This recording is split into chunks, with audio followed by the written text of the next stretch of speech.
Hey everyone, welcome back to the All Music Matters in That podcast. I'm your host, Brian. And joining me today is a special guest, Elizabeth Dalusio, aka Just Lizzy. How you doing today? Good. Thanks for having me on the show, Brian. How are you doing today? I'm doing very good. And actually, where are you hailing from? Right now I'm in Gainesville, Florida. Have you lived in Florida your whole life, or you kind of jumped around a little bit? The majority of my life, yeah, I've lived here, and not in Gainesville, but in Florida. I've been here probably 35 years. I was born in New Jersey, raised in New Jersey, and then I moved here after high school. I see. Former Jersey girl, as we like to say. Yep. How's the weather been? I guess you guys didn't get hit with any hurricanes, have you? No, not recently, thank goodness. But I think it was like 4 days ago, we had a tornado come through, but it didn't, thank goodness it didn't get real bad here in Gainesville, but we actually had one here hit, touched ground, but, no severe damage. So thank goodness, but it was a little scary. Yeah, you can't really prep for tornadoes instead of hurricanes. So No, not at all. So that's the scary part about it. But yeah, the hurricanes, we usually get lots of warnings, and being in the middle of the state here in Gainesville, we don't get as the brunt of it, but we can still get some pretty severe winds and a lot of rain. It's mostly flooding though that we get here in the middle, and we're kind of like there's a lot of lakes and some swamps here, and the spring, so that's what we deal with here. yeah, Florida's notoriously known for that, so it's unfortunate, but yeah. But enough about that. And let's get to know about you more in general. So, Lizzy, I want to welcome you to my podcast and all. And actually, first off, thanks for reaching out on Facebook there. I saw you posted a comment underneath saying you would be interested in joining. So, making your dream come true. So, yeah, sure. I'm glad to be here. Thank you so much. Yeah. No worries. So the way this is going to work is I'm just going to ask you some questions, and we get to know you more both as the individual, but also as the musician too. So, got them all right here. You ready to roll? I'm ready to roll. All right, so start with the first one right here. So, who is Lizzy Dalusio, and how did she become a musician? Okay, so about me. I'm single mom. I have 4 kids.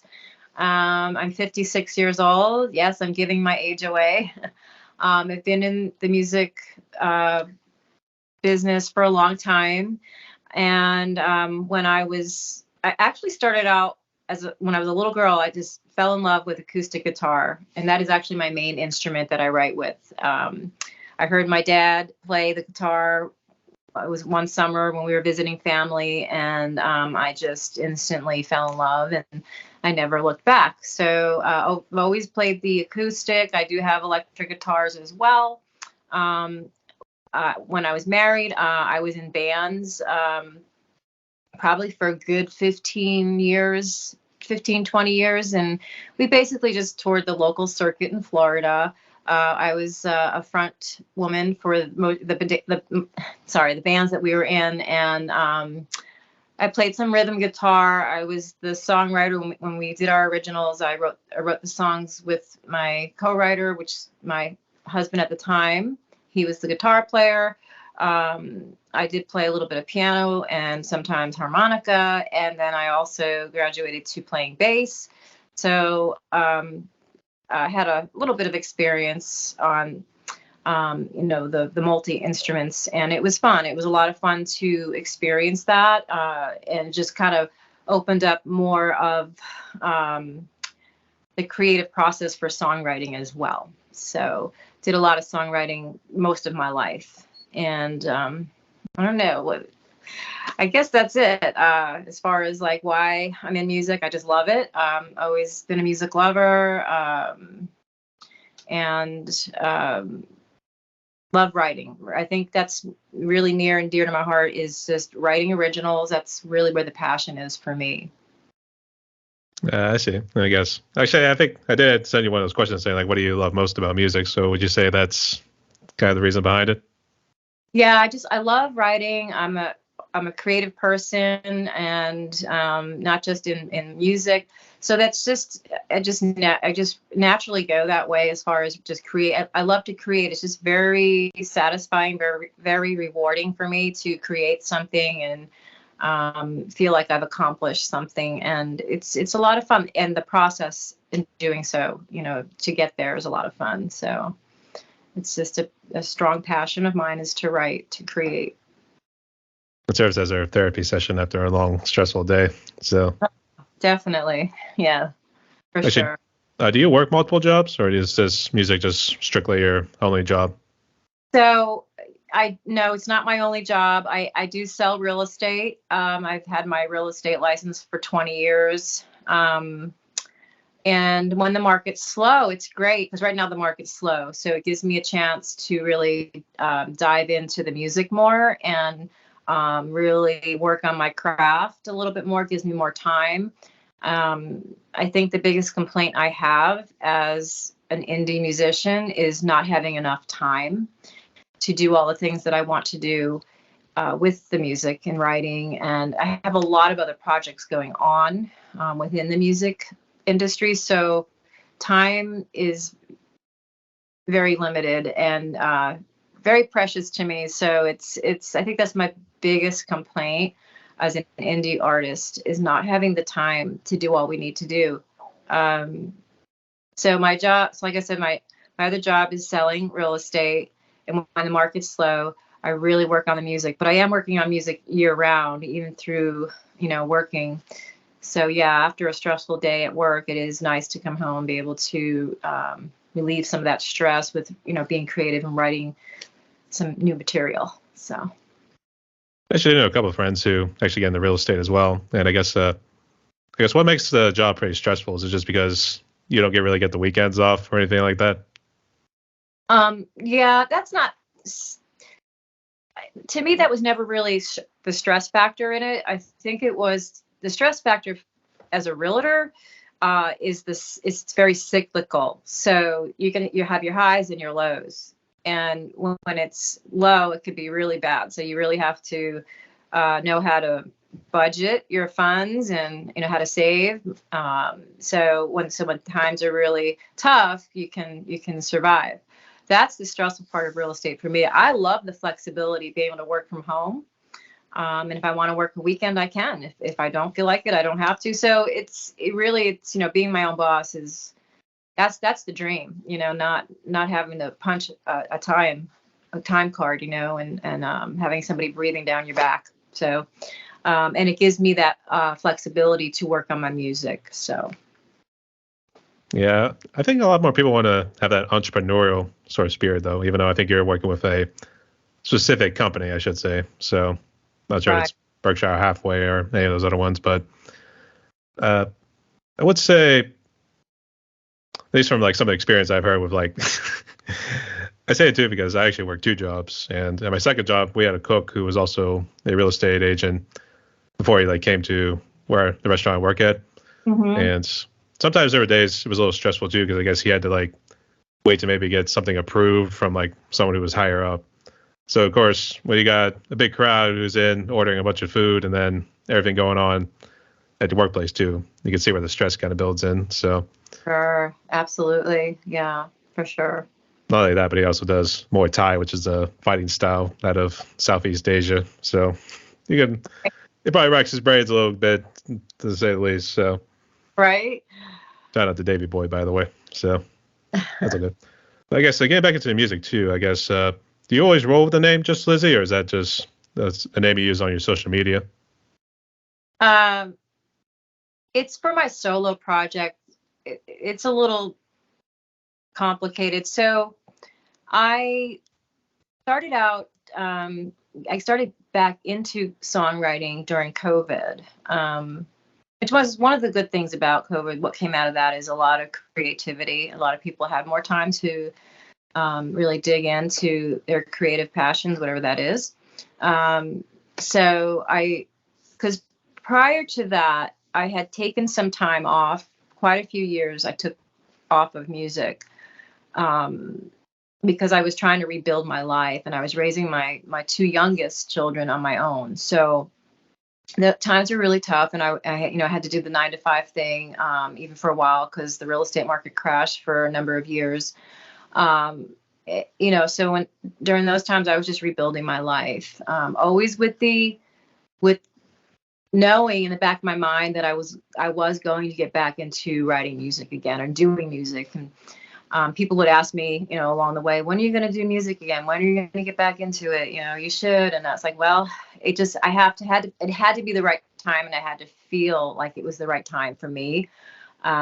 It's not something that I can force. Even just if, for instance, when I'm writing a song, same thing. I can't force it. It has to be organic. It has to come about through a feeling and a vibe, and just it just has to be there. I just can't. It can't be forced. So when I got back into music, I just felt it was the right time. I don't know. I don't know really what that exact moment was, but I did start playing again a little bit, like some cover tunes with a friend. We went out and did a couple of small gigs, and then I just got, for some reason, I just got out of the blue inspired again to write originals again, because it had been years since I wrote any originals. So I went back and started writing some originals, and they just started like coming out like one after another. And within less than 6 months, I had probably an album's worth of material, which was a big deal for me, since I had taken so much time off prior to that. So when I was writing all this music, that's when I decided to try to present my music to the world. I was ready, and I thought of the name Lilyhammer. It has no personal meaning to me whatsoever. It's just that I was watching the show Lilyhammer on Netflix at the time, and I thought, oh, that's a kind of a cool name for maybe a band. And I've come to find out it is already a band name, but they spell it different. It's a band that's like a heavy metal band in Europe. So I decided to spell it differently, and I kept the name, and I was going to go out as a solo artist. But then I was on the fence about that, and I thought, well, just let me see what happens if I just kind of put the feelers out and see if anybody's interested in joining this project with me. And I did. I put an ad out there on Facebook, and somebody responded immediately. And it was at that time my drummer, and then he brought in my bass player, who is still with me. My original drummer, is no longer part of the project, but my bass player is Charles Moody, and we did some recording back in, I want to say it was at the end of 2022 in North Carolina. And then we went to a studio. It was a friend of my drummer at the time, and it kind of got derailed shortly after that. There was some internal issues with the band. So it kind of derailed, and we just had the bed tracks, but they were never finished. So I had this album worth of bed tracks, and I couldn't do anything with it. So had to regroup. Just started thinking about that again a couple months ago, and we have regrouped with some new members of the band, and we're going to be hopefully finishing the Lilyhammer project this year. I hope. That's the hope. But when that happened, when Lilyhammer derailed a bit, I just decided to keep going. I didn't let it stop me as far as my writing. And I decided to go out. I talked to a mentor of mine, and she suggested it was I had to think about it. It wasn't an easy decision, but I decided to go out as just Lizzy with a solo project. And the reason why it's just Lizzy is because everybody in the band would call me Lily, even though my name is Lizzy. So I was no longer Lilyhammer. Well, not at that time. So I went out as a solo project, and I was going to go as just Lily. But then a couple of people suggested, why don't you just go as your name? It was a tough decision, but I went with just my actual name, just Lizzy. So that's how that came about. And I've had a lot of other band names in the past, of course, when I was in bands when I was younger. And trying to find a band name is like it's one of the hardest parts of music, is trying to come up with creative, original names that nobody else has used. Sometimes you can actually find inspiration in odd places at times. Sometimes it may even been like a song title, for instance, because that's how it was with me. With actually a friend of mine who's also from Florida, Storm Kingdom. And I told him I wanted my band name to be Demiurge, or at least just me in particular, because it's just really me at this point. Right. So, right. Cool. which means like creator of the universe or something like that too. So it's like I like it. clicks. Yeah. Yeah. Sometimes it's just something. It's a quick inspiration, something you saw, or read, or and sometimes it just clicks, and sometimes it takes a while for it to stick. But I love Storm Kingdom. Yeah. So it was just talking to him the other day, actually. Yeah, just as a cool dude. Actually, Yeah. I don't know if his account got hacked because for some reason on Facebook I got something that was like JUS and then it was like HOF for some reason. So I don't know what was that all about, but I ignored it because I'm thinking like, nah, he would use Storm Kingdom. So Yeah. about that. There's a lot of shady stuff going around right now on Facebook. I've noticed a lot of people getting hacked. My one co-writer, Chris Pitchford from Australia, he's with DePitcha. So we write together. His accounts got hacked and he had to start all over. So just recently, within the last couple of weeks. Oh man, that must suck so much. Yeah. That's what I mean. Hopefully it recovers and we get back to point B, as we should say. So we'll hopefully get there. Were you around during the financial crisis of 2008? Not to get off track and then go back to the whole real estate deal. Yeah, I was around. I was actually in real estate and then got out of it shortly when that happened, right shortly after that, because that was during the time when I got divorced as well. So my whole world was falling apart at that time. I lost some family members. It was awful. It's a really bad time. So it was pretty much rock bottom for you, in a manner of speaking. Yes. Yeah. I see. It's good to see you made it through. So that's all good. And sorry to kind of go back into the darkness again, but I know you mentioned COVID earlier. But I guess how bad did COVID impact you, your family, and then I guess everything else in terms of your music and profession? So my microphone's attacking me. So COVID, as far as it in affecting me and my family, I think it just we were fortunate. You know, we were spared that, you know, none of us got really physically ill from it. I mean, I have had COVID, the symptoms, and a couple of times since it started, like 4 years ago. But we've been fortunate. I was already working from home, so that it didn't affect me like it did affect a lot of other people who are used to, you know, getting up, going to work, being out of the house all day. I was already at home, so it didn't have a huge impact on me in that respect. That's good to hear. I guess, did you have any brushes with it? Any bad symptoms or anything?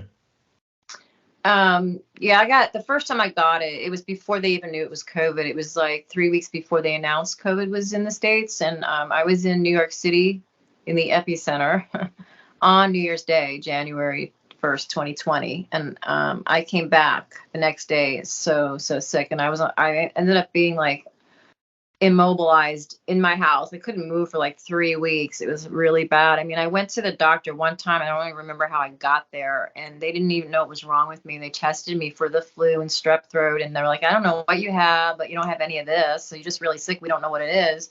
I got better finally, and right after I got better, 3 weeks of being sick like that, they announced it like a few days later that there was this thing called COVID going around. So it was like, oh, is that what I had? So yeah, it's pretty crazy. And I've had a couple of friends die from COVID. So I mean, it did affect me that way. They weren't really close friends, but they were more like acquaintances, you know. And so I knew people and friends of friends and people that have passed away from COVID. So unfortunate and very sad. Yeah. And I'm sorry to hear that too, as well as even prior to 2008 as well. I know that was probably tough, but yeah, it doesn't kill you, make you stronger. So that's right. That's so true. I really believe that. I think my grandmother used to say that all the time. Stress will kill you too. That's a big killer is stress. So you ain't lying, although somehow it doesn't affect me too much, so we try to make do with what we got. So. Yeah All right, I was good to see you made it through, so good to have you along for the ride here, Lizzy. So thanks.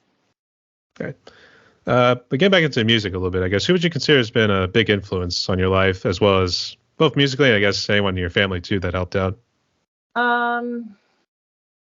Well, I would say the first influence was my dad and, his brother. They would sit around and play acoustic guitars and just jam. And, I thought that was really cool. So that was my first influence into wanting to do something with music. And then my friend growing up, her mom was a piano teacher, or she played piano, I think. And I'm not sure if she taught piano, but she used to have piano lessons at her house, my friend. So, and I was like, wow, I wish I had a piano, because I love the sound of the string instruments, and piano is also one of my favorite instruments. So that was a big influence. But as far as musicians, there's so many. Like I have a lot of influences and a lot of genres of music throughout the years, and that have influenced me, from like early, like the 60s music, folk music, rock music, 60s, 70s, 80s, 90s, all of it. I love it all. There's just parts of every era of music that, when I was growing up, that appealed to me. So what are some of there's so many influences, like the old school rock, and then the mainstream rock. I mean, I was into Pink Floyd. I was into Yes, Genesis, Journey, The Doors, Neil Young. Gosh, so many. I mean, I can't even name them all. There were so many. And then, going through the years, I mean, the 80s stuff was really cool. I wasn't much into the pop stuff as some of my other friends, but I was more into the rock and the folk rock, and then alternative rock. Yeah, so a lot of influences more in the rock, I would say, genre. And I love blues, the R&B, and I love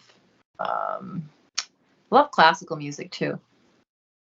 I actually did used to play classical music. I used to be a cello player way back in the day, and it was pretty fun too, because obviously you cover like the big songs, for instance, from like Beethoven, Tchaikovsky, Bach, all those guys. Yeah. I actually did Pirates of the Caribbean too, so that was always pretty fun. Oh, wow. Yeah. That's cool that you played cello. That's like my favorite next to guitar. I would say my next favorite string instrument is cello. Mm. Yeah, it was pretty fun. And it was a nice cross between viola and bass, because my parents did not want me carrying around a double bass, to be honest. Yeah. Yeah, for sure. Well, that's all good too. But I guess talk about the gear that you use, because you had your acoustic guitar earlier, and then also, is that Logic you're using behind you? Oh, yeah. So I use Logic. So I got my big screen, and I have this microphone that was attacking me earlier. This is my Neumann. So this is a good mic. I love this microphone for recording. And I use the Scarlett, the 8-channel interface. I have my little MIDI. You can't see it, but I have my little MIDI keyboard in front of me. What else? I don't know. Was that all you wanted to know about my gear? I mean, that's pretty much the bulk of it. I have a bunch of different guitars. And if you want to walk through the guitars just real quick, I guess what brands are they? Well, I have a Taylor. It's like a little mini Taylor almost, because it's petite. It's not a kid's guitar, but it's a petite guitar, so it's easier for me to play. I have a Guild, and it's a Guild from when they were still Guild, before they sold it to, I forget the factory that but so that has I love the Guild because it has a warm, rich sound to it, big body. I have a Takamine. What else do I have? I have a Gretsch, but I don't play it. It's very, very old. It was my dad's, and I think it's from like the 1920s. And I've had it refurbished, but it still sounds like crap. So it's more of an art piece. It just hangs on the wall. It's pretty to look at. So, and it's sentimental to me as well. Yeah, sentimental things definitely seem to stick with you a good while too. Not sure what you did with the lights. Lights broke for some reason. It got a lot darker in there. It did. So I have this ring light on, and it goes off because it's hooked up to my laptop, which also went off because I'm not using it. So Yeah, I know. All It's right. crazy. So can you still see me okay though? Is it Yeah, we're all good. We're all good. I'm trying to think. I have other guitars too. My Fender, it's a 72 Deluxe reissue. It sounds really nice. Just had that refurbished recently. Guitarist friend of mine refurbished that for me a couple months back. So I have an old Kramer from the early 80s. And what else do I have? Uh, It's I don't going to know. turn into a Hard Rock Cafe here pretty soon. I got a few. I got a few guitars. So Needless to say, yeah. I think whenever you do become pretty obsessed with like being a musician, you tend to like get a lot more than you probably actually need, to be honest. yeah, and this one guitar player friend that he originally auditioned for our band a couple years ago, but things didn't work out. But nice guy. He's only like 28, 29 years old. And he had like 55 guitars. I'm like, whoa, that's a lot of guitars. So I don't know what you do with all those. Just where you put them, So Or what do you do when you're gone? Well, how are you going to put that into a will? right. So yeah, it's And a then it's just lot. like picture it too, like whatever they like listing off the wheel, like you get your grandfather's 55 guitars. I mean, are you gonna be happy or are you gonna be sad afterwards? I know, right? It's kind of a catch-22, right? Something like that. Yeah, Otherwise, you give it to your grandson who happens to be the bass player. So right, right. I know Bittersweet, bittersweet. a bittersweet ending to say the least. So that's all good. Do you put all your songs together, or do you guys like try to jump it back and forth? Be like, here, this is what I got right here. What do you think we should do? Okay, so that's a great question because I do both. So all the stuff for Lilyhammer I wrote myself, and I have since. So things have evolved since I started my solo project, Just Lizzy, and I've gotten quite a few requests to co-write. I haven't been able to do everything because I just don't have that many hours in a day. So I have to kind of pick and choose what I'm going to be working on. I've got a gazillion things going on right now, it seems like. But right now I co-write with 3 different other musicians, producers, songwriters. And let's see, I'll start with Chris. He's in Queensland, Australia. He's with I don't know if you know who he is. He's on Spotify. He's in the band community. DePitcha is what he goes by. And he reached out to me last year and we started writing together. And I had proposed the option to write for sync licensing, and he really loved that idea because I had been studying that field of that part of the industry for a little while and was just trying to break ground with that. And so I brought him in on that. And so that's what we're trying to do right now with the co-writing between Chris and I. Our goal is to be able to have a big enough library of songs that we can, start pitching. We already started to pitch a little bit to some companies, for certain like TV shows and film. But you need to do that. You need a lot of music, a big library, so that you can constantly, pitch your music. And it's very competitive. A lot. It's huge, this industry. And so it's like back in the day, nobody was doing it, like probably in the early 80s, late 80s, but now everybody seems to be doing, like, it's kind of caught on that, hey, this is a way you could make money. It's a lucrative business to be in if you like anything though with the creative arts, you got to be persistent and you can't give up. You got to keep being creative and never stop writing. So it's tough. You can't get discouraged because you're not gonna break into the business that quickly. Unless you know somebody in the business that, you can get foot in the door easily enough. But it's competitive, but it is very lucrative once you get your first gig. So you can start getting a name for yourself. Have you guys gigged recently, or are you guys just trying to get back into it? Okay, so going back to Lilyhammer, if I'm gonna do a gig, it's gonna be with the band Lilyhammer. We do have something lined up in about 2 weeks from now, on February 9th. We're gonna be at a festival in Tampa, and it's an all indie festival, so it's all original music. And we're gonna try to start getting back out and doing more gigs here locally. That's with Lilyhammer. Going back to the co-writing with Chris, we're just co-writers. He lives in Australia, I'm here in the States, so we do that kind of thing. I would be awesome if we could meet one day in person and actually go out and do a gig, but I don't know, maybe in the future. But for now, we're just kind of doing the remote songwriting, sending each other files and back and forth, and it works out. And I also co-write with Joey Greco. He's a producer, songwriter in Toronto, Canada. And so he's another friend that has been helping me. So what we do, he'll master my songs for me. Sometimes he'll mix them. It just depends on the song and the project I'm working on. But he's an awesome producer.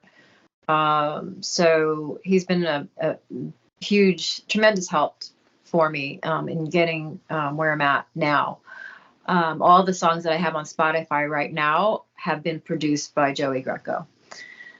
And we do write stuff together as well. So like when I write with somebody else, typically I'll have them just do the music, and then I'll be the top liner, and I'll write the vocal melody and the lyrics. So known as the top liner for that's when you do that, that's what the term they call it. So and that I do that with Joey a lot. So like he'll write a piece of music and I'll put lyrics and vocal melody over it. And then there's a third person that I'm co-writing with right now. We just started a project. His name is Brian Tarquin. He's a well-known jazz musician, originally from New York City. He's had a few hits on the Billboard charts back in the 90s. He's an Emmy award-winning guitarist. He's worked with, oh gosh, I don't know, a lot of shows. He's been in sync licensing for probably 30 years. So he makes a living writing music for TV, film and TV. So, and we're putting together a library right now of music. So actually right before this meeting here with you today, I was actually working on a song with Brian, and so he sent me the music and I'm doing the vocals and the lyrics over the top. So I see. I was gonna say, man, you got some connections going on there. Yeah, I do. I'm very fortunate. And it's funny because it all started like after when COVID hit, and I made a conscious decision and I set intentions. I set this intention. I'm going to do this for real this time. And I haven't looked back. So, and every time that I do something and put it out there, release the song, another door will open, or I'll meet somebody online, on like the band communities. Like that's how I've met most of my connections. How we got started was through like Facebook, those online connections, social media. And it's opened a lot of doors for me. And I think the key is to always communicate and network with people, because you never know who they are, what their background is, or who they know, or how they could possibly help you get another step ahead in the game. And that's really, it's all about just networking. That's the biggest piece of advice I could give to indie artists that want to make a name for themselves. If you're really passionate about what you're doing, don't stop, keep writing, and don't stop networking. It's so important to, it's easy for me to sit here all day. A lot of us do this, I'm sure. It's easy to get engrossed in what you're doing and not want to step outside. So that's one of the challenges for me is to be better to myself, and get up and move around exercise. It's easy to sit here all day in the chair and not do any, not saying not doing anything, I'm working, but to not see the outside world, it's easy to slip into that mode of like being kind of a hermit. So with that said, you also you don't want to do that. You want to be out there interacting with people, even if it is online. Communicate with them, network with them any way that you can, because you never know where that could lead. So it's opened a lot of doors. I was say, you're jumping ahead of the script. That was one of our questions, actually, in terms of advice. Okay, sorry. No, you're good. Actually, that does explain it too. And actually, it's very good sound advice, even though it's always the thing that comes up in interviews because it sounds cliche, but it's actually the truth. I mean, really, that's what you got to do in terms of like, if you want to be really engrossed in it, I mean, you got to study it first. It's not just going to come to you and just like, somebody's going to click one way or the other too. But it's what you mean. Actually, earlier you were talking about having those connections too, and I'm always skeptical about it because I'm worried it's what I call the nepotism sort of effect, even though that's mainly with like family members, like knowing each other and having those connections to give those family members a boost. But I say it's along those lines only because like maybe it's some sort of connection you have, and then you don't give it to like somebody else who's perhaps equally as talented. So that's my biggest concern when it comes to like not just music, but really any thing in the U.S. to be honest that kind of utilizes or is a lucrative business to say the least. So, but I know you had talked about earlier about how you guys normally approach a song too. Do you think it's easier writing the lyrics first or having the music down first and then throwing the lyrics in as the beat goes along? That's a great question. I'm a tea drinker. So it's there's no exact like set pattern on how I write. Sometimes I'll have an idea for a lyric and I'll write it down, and I usually put most of my stuff in my phone because the phone's the one tool that we always have on us all the time usually. So I have my notes in my phone, and I'll write the lyrics in there, dictate them, whatever, and I'll put them in there, and I can always come back to them and refer to them. Or I have an idea that's just sparked from a feeling that I get maybe from listening to another song that I really am getting into, and then all of a sudden it just maybe evokes some other thoughts and feelings and this vibe, and then I have an idea for a song. It can come about that way. It could come an idea for a song could come about by watching a TV show, watching a movie. It could be just being out and talking to people, or having a conversation with somebody could spark an idea for lyrics. And they don't necessarily, like I said, go together. Like I don't necessarily write the lyric for that piece of music or vice versa. I could have the music and be stuck and not know what to write for lyrics for a bit. I have to sit on it for a while, or I have the lyrics and don't really know what to do with them.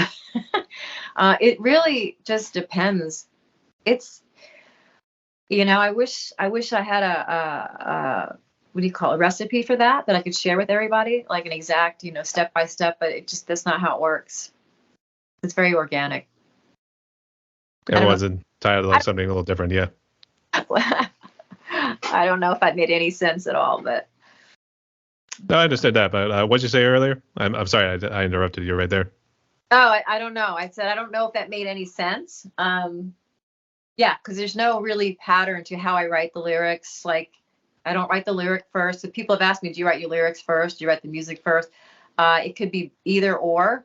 And sometimes I could be playing my guitar and I'll just like be playing around with some like chords, progressions, or some even just a couple of notes, and I can get an idea for a song just from a couple of notes. There's times when I've written a song in just a few minutes, the whole song, front to back. And then there's times where it's taken me a whole day to do it, or sometimes a week or two. Just depends on. Never really takes me that long. I mean, like today, I wrote between yesterday evening and this morning. I basically wrote a song with my friend Brian, and He's a jazz guitarist that is doing the sync licensing. So he sent me the music and I listened to it and I got a feel for it. I had to listen to it a few times and got an idea from, I forget what the idea where it came from exactly. And I went with that, like if you just have an idea, like a theme, it's a lot easier to write off of that theme. I see what you mean too. Yeah. Actually, a couple times I mentioned my collaboration with Storm Kingdom earlier, and it was because he had the music already down and written, drums, guitar, and everything too. And he was actually just looking for people to fill in vocals, to say the least, too. So it was like, you do what you want, whatever lyrics you want to throw in there. Then you also let me know like what you want to do in like terms of the song title and everything. So, well, for me, in the last couple ones, because I actually got a couple more I'm doing for a friend of mine out of Texas. He sent me like the guitar parts and the bass on the bottom of it as well. And I'm thinking like, I think I'm liking it a lot better when the music's written first and then you just wrote the lyrics over top of it too. So I see what you mean too. And I think in terms of the theme too, I think it also depends on like what sort of mood the music's sort of set into. So us metalheads, we tend to go a little darker at times. So I'm sure you can relate. Yeah. Oh yeah, I can relate for sure. Like when Chris sends me stuff, he'll send me some ideas. Chris is my friend in Australia. Like one time he sent me this piano piece and he's like, it's a really old piece. I wrote it like 20 years ago or something. And then I was like, I really love this piece. And it just like, as soon as I heard it, I was like, it really spoke to me. And I wrote the lyrics in, I don't know, a day or two, and I sent it, and I even had the melody in my head like instantly. I mean, this song just came together, and I sent it back to him. He's like, "Well, that was fast," and he looked, and he goes, "I love it." He's like, this totally like exceeded my expectations because he wasn't expecting that. So I think when you collaborate with somebody and they have a piece of music and they can share it with somebody who's used to writing lyrics and vocal melodies, it's I think you're doing it for the good of the song, and you have to put your egos aside because a lot of people maybe want to write everything themselves. I know people like that, and that's great.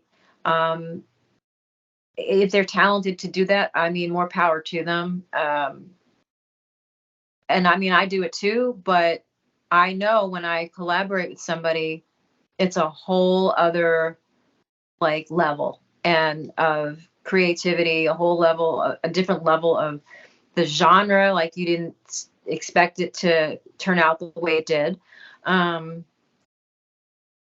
like if you're collaborating with someone, they can bring something to the table that you hadn't maybe thought of, and it could make that song go from being a good song to a really great song because you collaborated with someone else on it.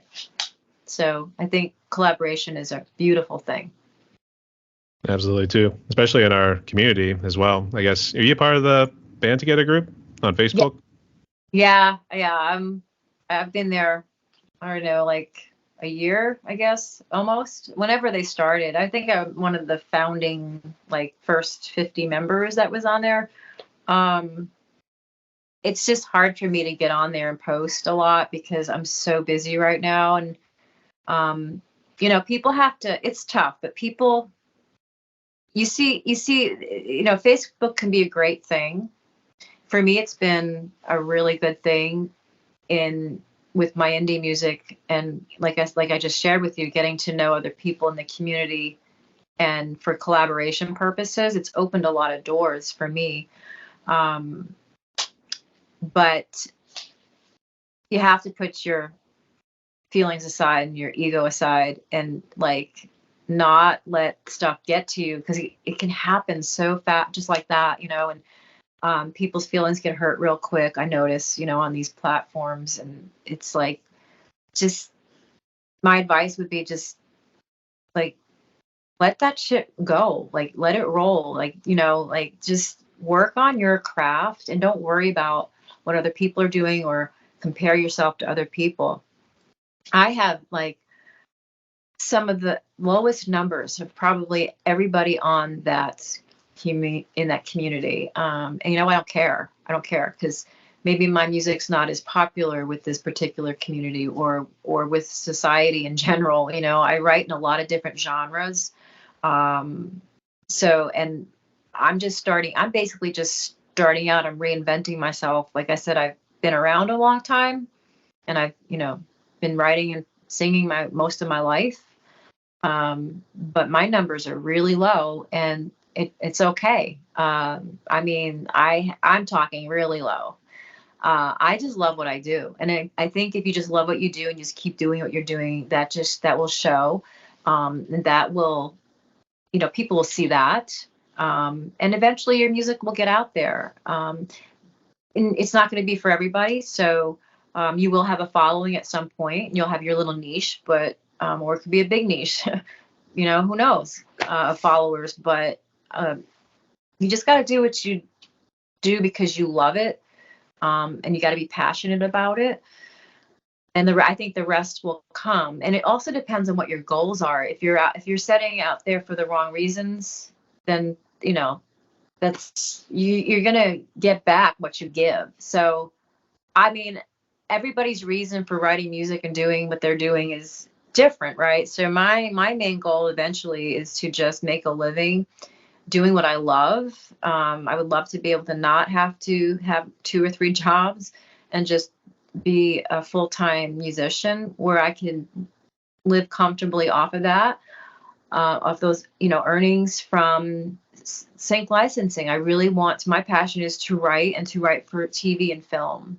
And I am doing that now. I'm scoring all of the music for this one feature film that we're doing. It's going to be hopefully done this year.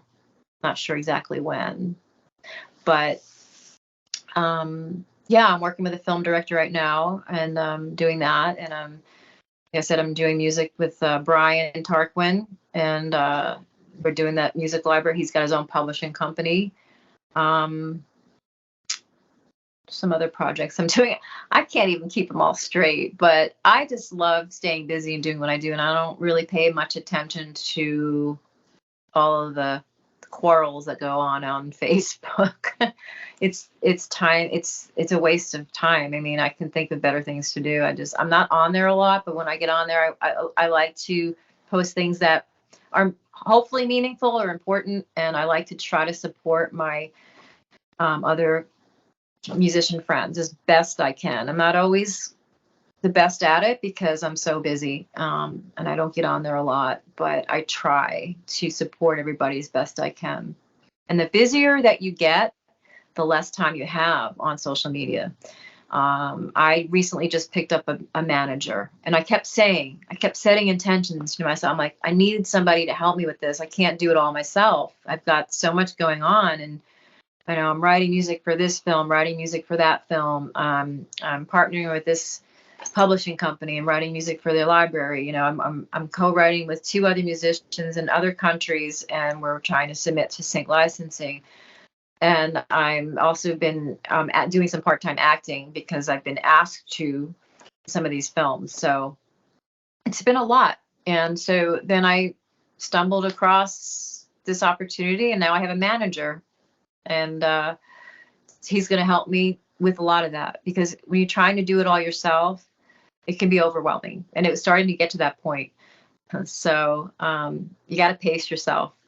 Definitely, if you have a lot of projects going on, and prioritize, like, what's the most important, what has to be done and finished first. Then you start working on all these things and you don't finish one thing. So it was starting to come to that. And so now I have the manager. He's helping me now with all of that admin stuff, and the marketing stuff takes a big burden off my shoulders. And now I can just focus on the creative process. That was a mouthful. I know. Actually, I was getting ready to check. Lizzy. All right. Actually, I'm happy for you, but man, good Lord, you keep yourself too busy. That's the thing. You need a breather at times there, woman. I know. So. I need to take a breather. Okay. But I wish you all the best going forward there. And actually, I forgot to ask earlier, what sort of genre would you consider your style of music? And if you want to talk about your lyrics too, go ahead. So when I'm writing stuff, just me, and I'm not pulling in any co-writers. My stuff is more, I would say, singer-songwriter acoustic. Yeah, singer-songwriter, like indie acoustic. Sometimes it could be a little dark, a little ambient. And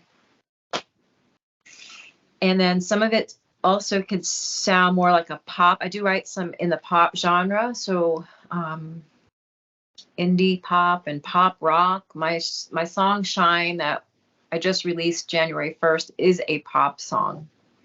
Now, I didn't write the music to that. It was a co-write. My friend Joey in Canada, he wrote the music, and we collaborated, and he said, okay, now write the vocals and lyrics. So I did. Did that last year, and I just released it this year.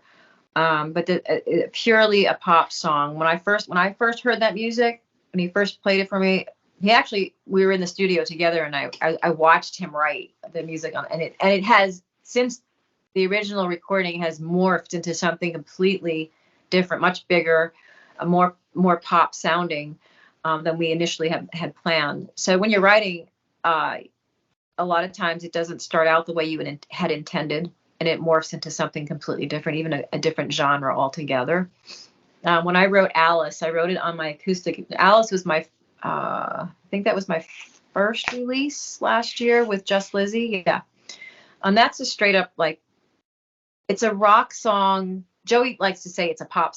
It's pop rock because it has the heavier guitars in it. It has it's more of an edge to it. But I literally wrote that on acoustic, and I was like, I had this really pretty picking part, and I sent it to him, and I said, "What can you do with this?" And he sent, a day later, he sent it back. It was a completely different song. It was the same song. He took my song and just turned it into a rock song, and it was like, it blew my mind. It was so cool, and it inspired me to finish the song right away with the lyrics. Like, I think I had most of the lyrics done already, but I changed it a little bit, and I sang it differently, of course, from when I first wrote it. So that's how those things can happen. But my genre is primarily like indie singer-songwriter, pop rock or pop. Actually, I always get a little concerned whenever I think of pop, for instance, or especially when I put like pop punk or pop rock, for instance. Do you think it's like more like the keyboard driven sort of thing too? Maybe a little bit of the guitar sort of style. But then you listen to it, and it's like a little bit more hard edge too. So I think I don't know if I'm always getting confused with like post rock or something like that too, or something like that. I don't know. They get a little weird with genre names. Genres are weird. It seems like people are just making them up nowadays. There's more and more that just show up. That's like, okay, I even thought of one last year called rustic pop, because I'm like, well, I'm kind of like come from a folk, like mainstream rock edge, like Stevie Nicks kind of stuff that I could do too. I write stuff kind of in that genre, but then it has more of like a rustic, it has a pop to it, like pop edge and a rustic edge. So like, okay, rustic pop. So there's a new genre for you. I don't think it's out there yet, but I thought about that last year. Like, maybe I should come up with that, a new one. People are like just coming up with stuff all the time. So it's hard to classify sometimes what your music is, what category to put it into, because there's so many. We'll say it's just rock, baby. That's everything. Yeah. Yep. Just rock. Well, I digress. I'm not going to get into it. It's too much of a headache already just talking about genres. So. It is. I agree. Okay. I know you mentioned earlier about time management being like one of your biggest challenges. I guess, is there any other challenges being a musician in general? Because I think you're kind of a little past being an indie musician at this point. Challenges as being a musician would be, besides the time management, is getting the music where your intended purposes are for it. So it's challenging to get it in the right hands, to get the marketing done for your music. It's taking wearing all these hats, to try to market your music, unless you have no intentions of doing that and you just write because you love to write and then you don't share it with the world. That's fine. Nothing wrong with that. But if you're trying to get it out there and you want to share it, or you were trying to make money from your craft, that's a challenge because there's a lot of competition. and the marketing is just saturated out there right now with, what's online. And so I think that for me personally, it's time management and having the proper marketing.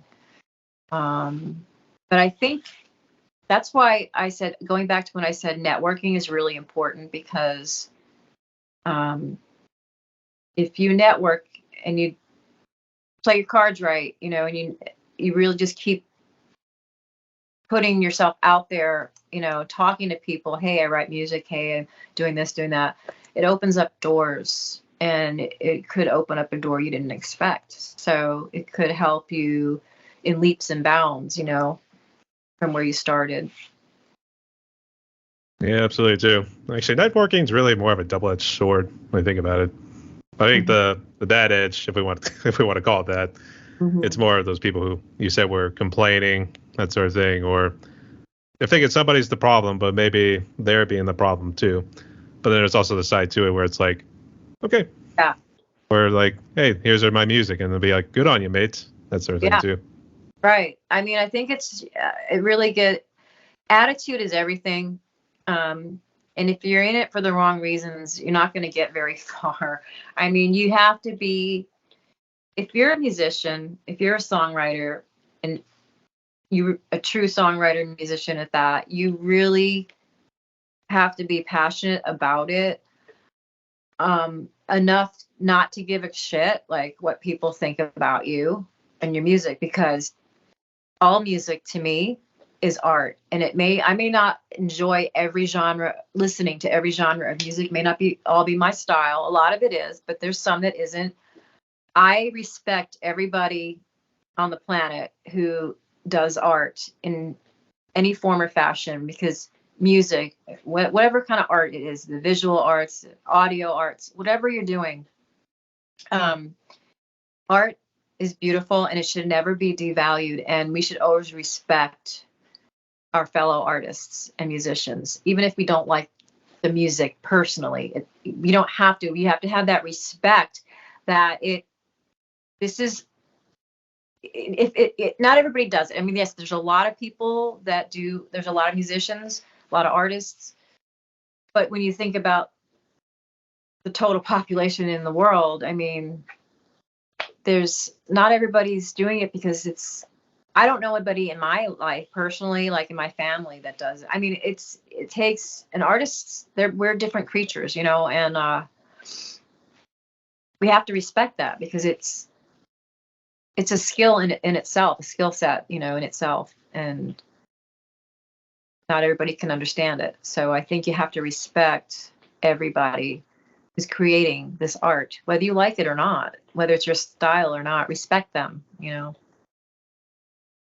gonna say, are you sure you're a real estate agent? Because I think you're being more of a teacher right now. I used to teach too. But I would teach adult classes in like the health sciences, so, and exercise and things like that. So yeah. Oh, you lift, bro, that sort of thing. What's that? I was say, almost like, you lift, bro, or like, it's always a funny joke people always make too when people are like very jacked and everything too. They're like, you lift, bro, or something like that. So, right. Oh, gotcha. But I was going to say that explains a lot. So, all right, that's all good. And thank you so much for sharing that advice too. So, thank you so much, Lizzy. Yeah. But we breezed through the questions here pretty good, and we've just crossed the hour mark right now. So, woohoo! Here, let's jump into the fun questions right now. Ready? Yeah. All right. So, we'll start with the first one right here. I guess, what would you consider is your favorite food? Probably sushi. You a sushi eater? That's new. Yeah. Yep. You dip it in the wasabi sauce or anything like that? Don't like the wasabi, but I love sushi. Yeah. That's interesting. Does Gainesville have a lot of like Asian sort of style foods? Yeah, we have a lot of everything. It's very eclectic. Gainesville, I don't know if you're familiar with Gainesville.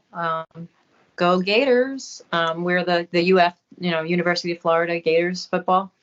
But it's a college town, so there's a lot of diversity here, and people come here from all over the world. They move here and they go to college here. So it's very diverse. How far are you from the university campus? 10 minutes. Is that close? All right. Yeah. You know what? It's kind of a shame too, because they used to always be a competitive SEC school. They kind of fallen by the wayside recently. Sorry to say it, but it's sadly a fact. It would be nice to get them back in the picture and everything too. Yeah. So For sure. I'll have to see what happens, but good luck, Gators. Good luck going forward. Okay. For the next one, what is your favorite movie? Gosh, when people ask me what's my favorites on anything, I have a really hard time with that because I like so many different things. I can't really say I have a favorite, but I do. As far as like movie dramas, I like Shawshank Redemption, Castaway, anything with Tom Hanks, anything with Morgan Freeman, Clint Eastwood, Tommy Lee Jones. I don't know, there's so many great actors out there. Jim Carrey, even. I mean, I love like the comedies, Dumb and Dumber. Some of those other ones that he's done, Liar Liar. I don't know, just a lot. I can't say I have a favorite. So. Hey, all good actors too, and they all done very good movies. I guess both recently and especially in the past, specifically. Yeah. I think I always got a kick out of Jim Carrey because he was always into like the heavy metal. I think he was talking about Napalm Death on a talk show the one time, and he said, "I like the music that just." Yeah. So, he's making fun of it, but he loves to listen to it. So I was like, "Hey." Just see him saying that too. Yeah, his facial expressions. That too, yeah. Hey, at least he was honest. I mean, most people tend to keep "I'm a metalhead" silent. To be honest, they wouldn't want to talk about that, at least out in the open. Right. All right. And what is your favorite alcoholic drink and non-alcoholic drink? We'll start with the non-alcoholic. I like green tea, hot or cold. That's probably my favorite. And then my alcoholic favorite drink, I don't drink a lot because I get migraine headaches really badly. I've had it my whole life. And I don't really generally like to share about my health stuff, but since you brought up the alcohol, I don't drink a lot, but when I do have a drink, the Moscow Mule is my go-to drink, or some people say the Russian donkey, but whatever, or donkey, whatever. Moscow Mule, but it's got to be in those copper cups, man. That's the best. They don't taste the same if they're not in ththose cups. So, I think I tried one the one time because I think we were going to a show.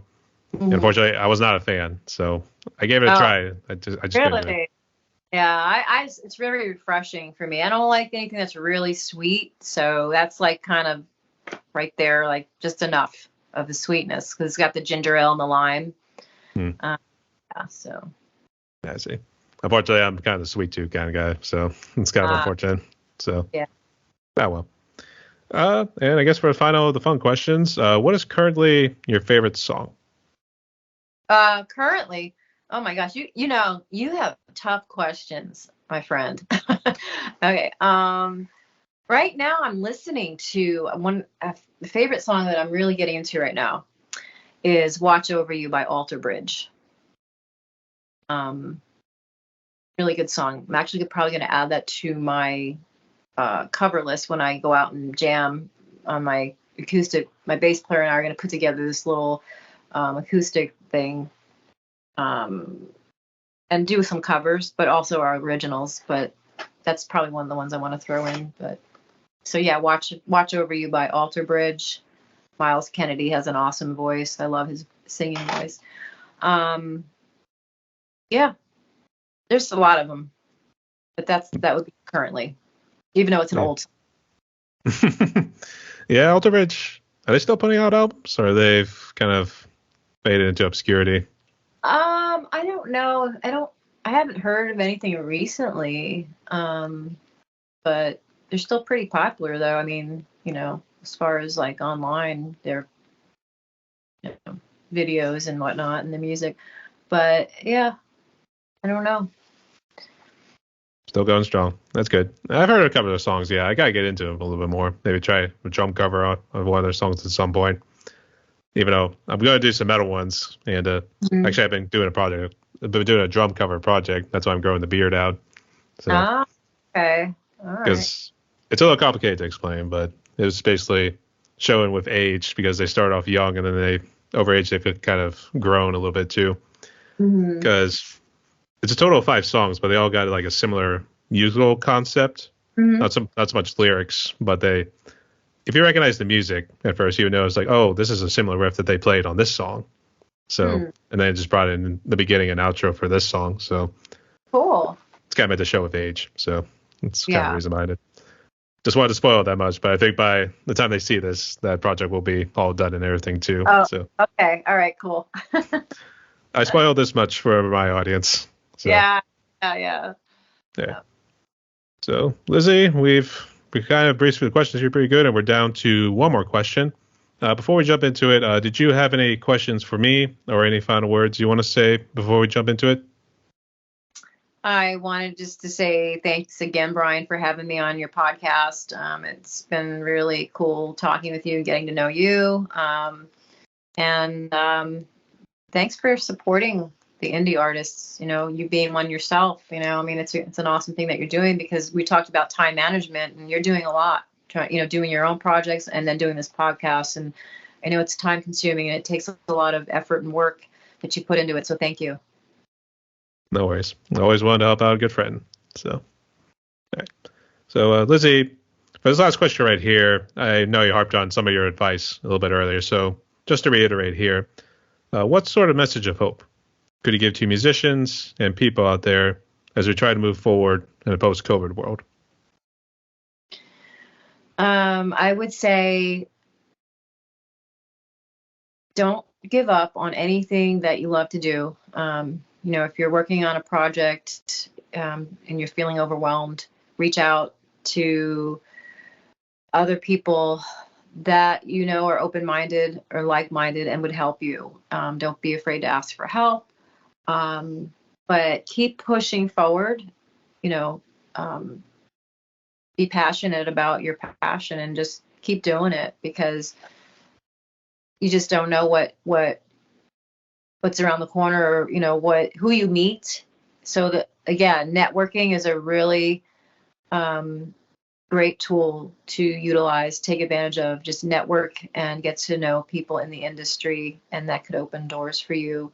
So there is hope out there for the struggling musicians and artists that really are passionate about what they're doing and want to make it in the music world. And there's all kinds of ways to be in the music industry and make money. You don't have to be, chart-topping artist, household name. You can make money other ways. So do the research. And then, again, just don't give up. That's my biggest piece of advice for people out there.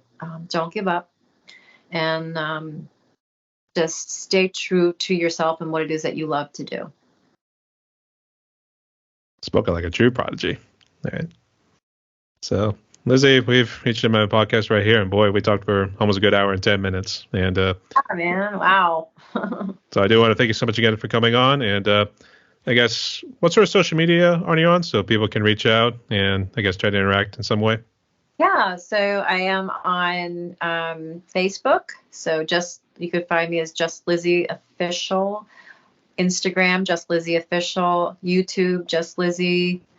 Yeah, so any of the socials, I'm there. And Twitter as well, or X, whatever they call it these days. Yeah, so you can find me there. Oh, SoundCloud too is another one. So. Can't forget about that one. Right. And I guess you have any final words, any shout outs you want to give? Final words. Closing arguments. Closing arguments. I don't know. Be true to yourself, and don't ever give up. Because there's hope out there that there's your music is important, and it's what you're doing is very valuable. So keep doing it. All right, sounds good. So, everyone, my guest today was Elizabeth Dalusio, hailing from Gainesville, Florida. Go Gators, first off. Yay. And aka Just Lizzy. And go check her out on all socials. Hit her up on your YouTube page. If you want to do a collab, you know where to find her too. So, Lizzy, I want to thank you again so much again for coming on. Stay safe. You too. All right. Ciao. Stay tuned, y'all.